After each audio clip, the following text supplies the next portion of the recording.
gagawa tayo ng masarap na pika-pika today. So, I'm starting with some squash or kalabasa. Yung gagawin natin, trio of seafood pika-pika. Yung unahin natin yung okoy. Yan. So, magpe-prep lang tayo ng konti. So, julienne, cut into thin strips yung ating okoy. Pwede din kamote dito. Pero for today, hindi ko siya lalagyan ng toge. Ayaw kong may toge kasi yung toge kasi watery. So, ito gusto natin vegetable that will stay long para you can make it ahead of time. And kahit na malate yung bisita mo, hindi ka nag-worry na nagiging soggy. So, may hipon ako dito. Nakikita mo, tiny shrimp. So, ito, gagawa tayo ng ating breading mix. Very simple. So, meron akong harina dito. So, this is around 1 1/2 cup of flour and we will combine cornstarch. So, the cornstarch is around 3/4 cups na cornstarch. And we will simply season with salt and pepper.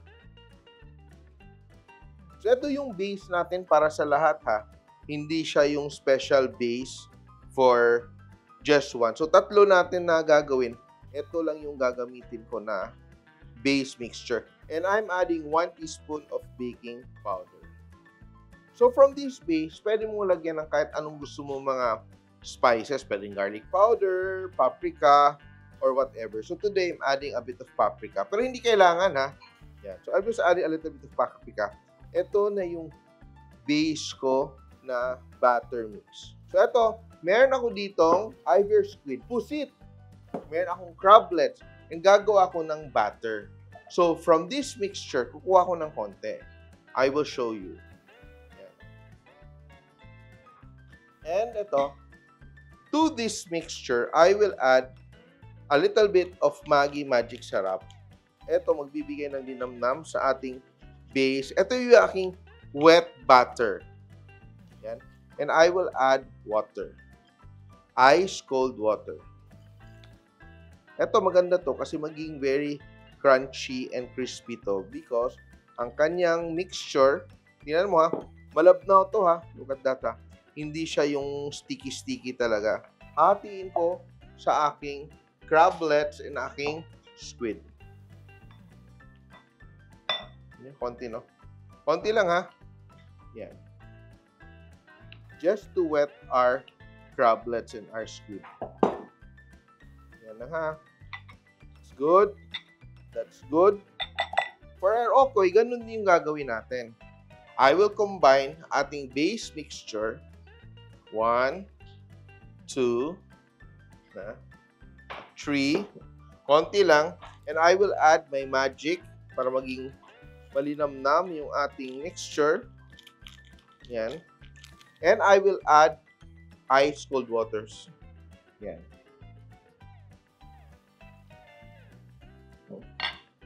Ito namang sa okoy, medyo thicker siya ng konti yung gagawin. No? Look at that. Pero ito, I will add a little bit of annatto oil para maging makulay siya. And it will make it crispier.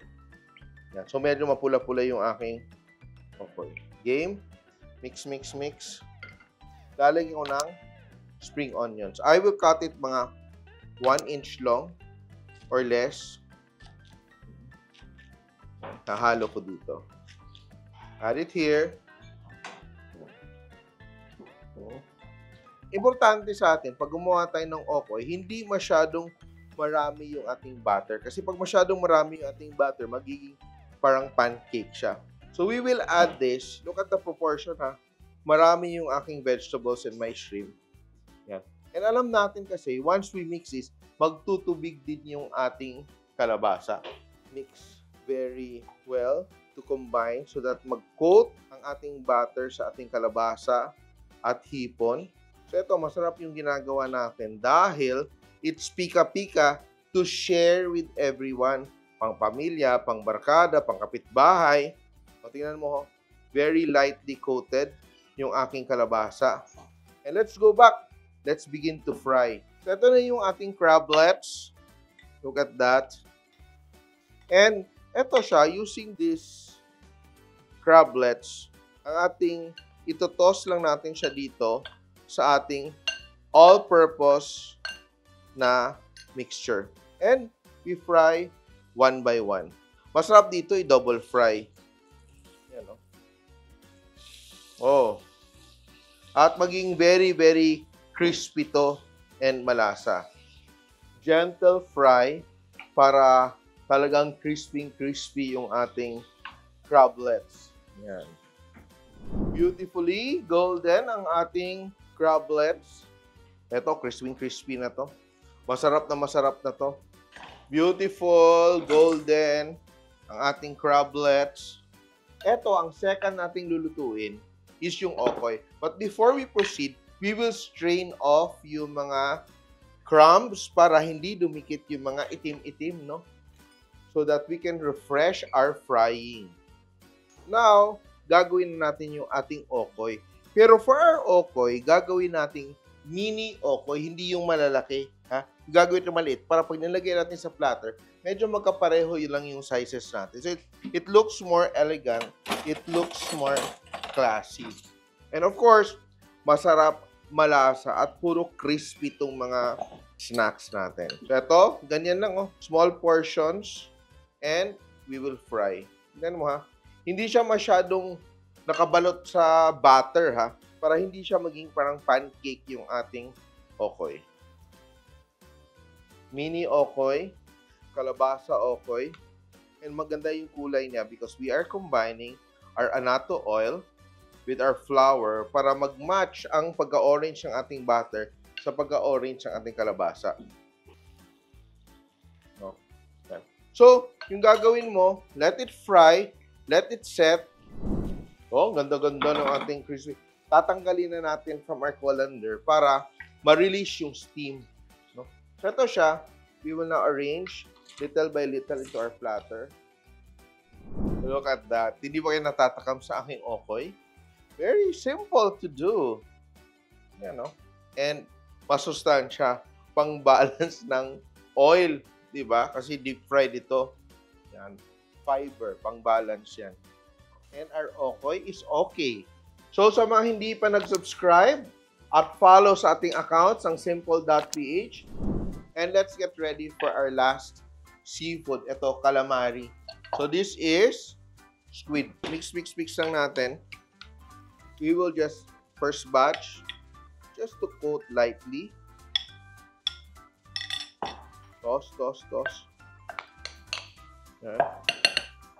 And, oh. And eto, quick cooking lang tong ating squid. And it's very important, pag nagluluto ka ng calamares, minsan na-experience nyo, nagluluto kayo nito, natatanggal agad yung breading. It's because ang inyong oil is not hot enough. So, it has to be very hot. Paglagay nyo ng inyong calamares, it's going to set, di ba? Yung batter niya will set right away. Yan. Na now, tatabi natin. Let that rest.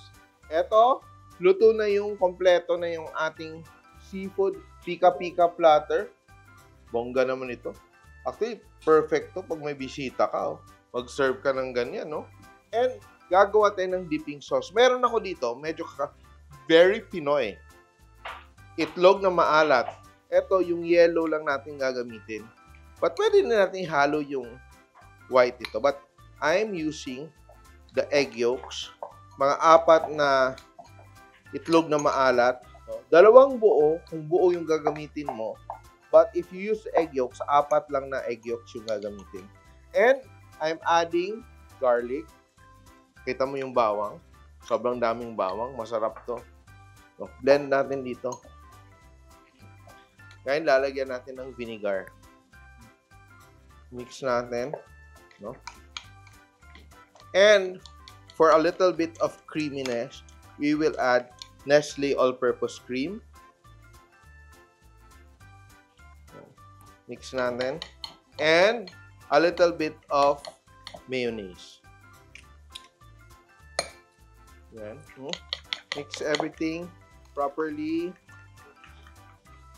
Add a little bit of black pepper. And para sa dagdag na ninamnam, we're adding just a little bit of Maggi, no? 1/4 teaspoon of Maggi. And this is our dressing, our dipping sauce. And maganda dito, if you make it ahead of time, so that all the flavors will come together. Pero ako, titikman ko muna without anything. Masarap ba? Then, papartner rin pa rin ito ng suka na masarap. Salt. May kick yung garlic natin. But the best way to know if it is perfect is to get a little bit and titikman natin. Crablets. Diba?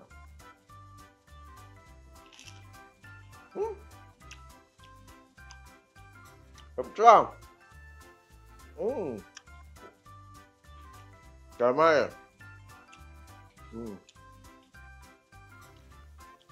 Ito masarap siya. Huh?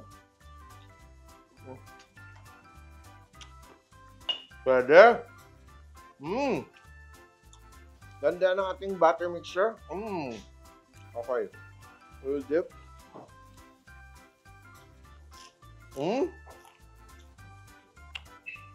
Kids will love this and adults will love it. So, whichever age you are, di ba?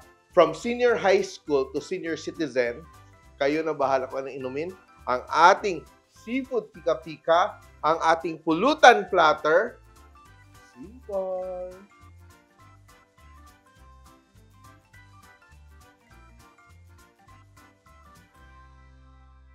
Simple.ph. Living made simple.